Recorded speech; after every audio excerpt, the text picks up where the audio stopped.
We're going to talk about a very common problem with high mileage cars. The problem with the VANOS solenoid, the camshaft position sensor. Those two items are located right on the front of the block. You can see it down here. There's 3 cables with the wire down here and the 2 over here. Those 3 items right here.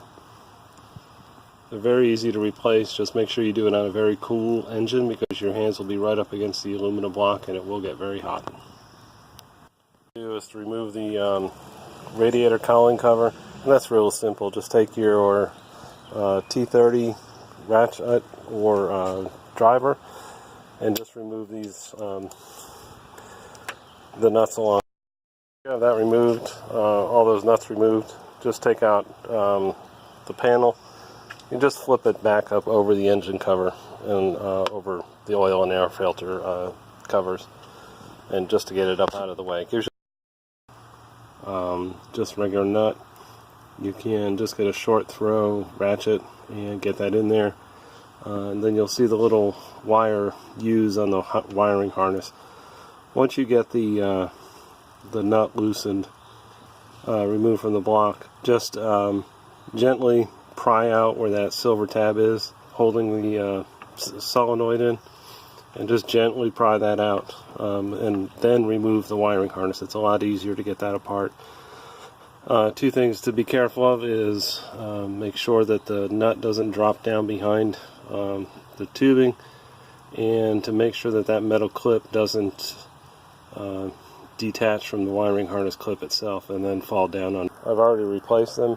They're real easy to pop out. Just get up underneath that metal tab, slide them out, disconnect the wiring harness, and you'll see it's fairly simple. One thing of caution is to make sure that the rubber gasket that's here comes out with the sensor and not get stuck into the block of the car. If it gets stuck in there, then you'll have a little bit harder time. To just pull straight out of the block, there's a small little rubber gasket you see up at the top of it near the metal harness and up near the wiring harness. Just make sure that that comes out with the device and not stuck in the engine block. It may drop out down behind in some of the hosing work, so just be careful. Reinstalling, just as simple as taking it out. Just push it back in, make sure that you include the rubber gasket, and reconnect the wiring harness, push it back in, and then reattach the 10mm nut bolt that's in there. Overall, pretty simple process to get both of them done on a cool engine without dropping anything. Should take about 15-20 minutes or so.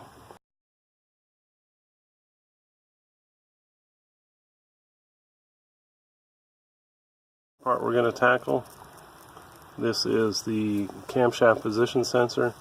Pretty simple task to do. You can just see on the left side, or on the left side is the wiring harness that goes up into it, and on the right side is a small 8mm Torx screw that goes up into the block. Again, make sure you do this on a cold engine. It's pretty simple. Just a real short 8-inch or 8mm Torx ratchet will get the screw loose, and it just drops straight out. Be prepared for a little bit of oil leak coming out of the block itself. Once it's removed, you get an idea of what it looks like.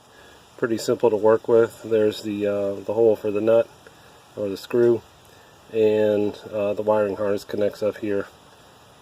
Pretty simple operation. Just pulls straight down out of the block. There is a small gasket that didn't come with this.